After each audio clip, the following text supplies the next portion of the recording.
ছাত্র সংসদ নির্বাচনের দাবিতে ঢাকা কলেজের সাধারণ শিক্ষার্থীর ব্যানারে আজ মানববন্ধন অনুষ্ঠিত হয়েছে। বিস্তারিত দেখুন নিজস্ব প্রতিবেদকের পাঠানো ভিডিওচিত্রে।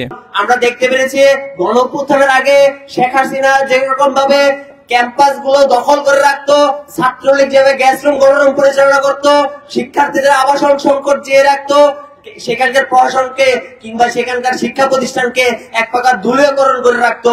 যে অবস্থা ছিল 5 আগস্টের আগে, সেই অবস্থা থেকে 5 আগস্টের পরে আমাদের উত্তরণের কথা ছিল বন্ধুগণ। কিন্তু আমরা দেখতে পেয়েছি এই ইন্টারিম সরকার সেই অবস্থান থেকে উত্তরণের জন্য গণতান্ত্রিক বাংলাদেশের যে করার জন্য যে পথ রয়েছে, গণতান্ত্রিক শিক্ষা প্রতিষ্ঠান করার যে পথ রয়েছে, সেটাকে আর অগ্রগতির দিকে নিয়ে যেতে পারছে না বন্ধুগণ। গত 1 বছরে আমাদের যে প্রত্যাশা, সেই প্রত্যাশাটা কি হবে অপূরণীয় রয়ে গিয়েছে। এবং এই যে ছাত্র সংসদ না হওয়া, এটার সম্পূর্ণ দায়ভার কিন্তু আমরা বলতে পারি যে কলেজ প্রশাসন এবং এই ইন্টারিম সরকারের, তারা পুরোপুরি ব্যর্থ হয়েছে এটার ক্ষেত্রে।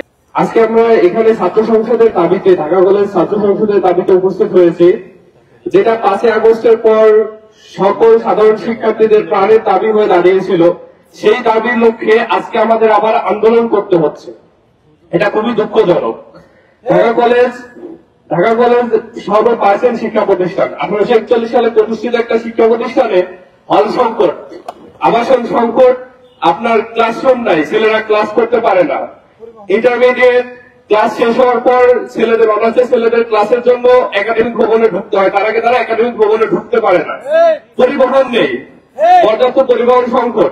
আন্দোলনের মাধ্যমে একটা প্ল্যাটফর্ম গঠন করলাম, যার লক্ষ্য হচ্ছে গিয়ে ঢাকা কলেজ ছাত্র সংসদ নির্বাচন দ্রুত প্রশাসন থেকে আনা, যেন ঢাকা কলেজ ছাত্র সংসদ নির্বাচন দ্রুত গঠন করা হয় এবং শিক্ষার্থীদের মাধ্যমে তারা নির্বাচন করতে পারে।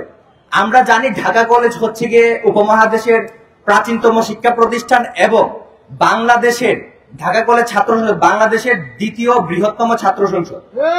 ঢাকা কলেজের যে শিক্ষার্থীরা আছে, বেশিরভাগ শিক্ষার্থী ভর্তি হওয়ার পেছনে পড়ালেখার পাশাপাশি অন্যতম একটা কারণ হচ্ছে গিয়ে রাজনীতি।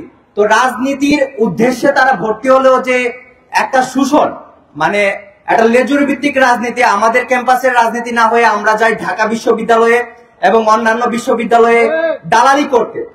সেই দালালি থেকে বের হতে হলে আমাদেরকে ঢাকা কলেজ ছাত্র সংসদ নির্বাচন লাগবে এবং জাতীয় নেতা যদি ঢাকা কলেজ থেকে তৈরি করতে হয়, তাহলে ঢাকা কলেজ ছাত্র সংসদ হচ্ছে গিয়ে সেটার অন্যতম প্ল্যাটফর্ম।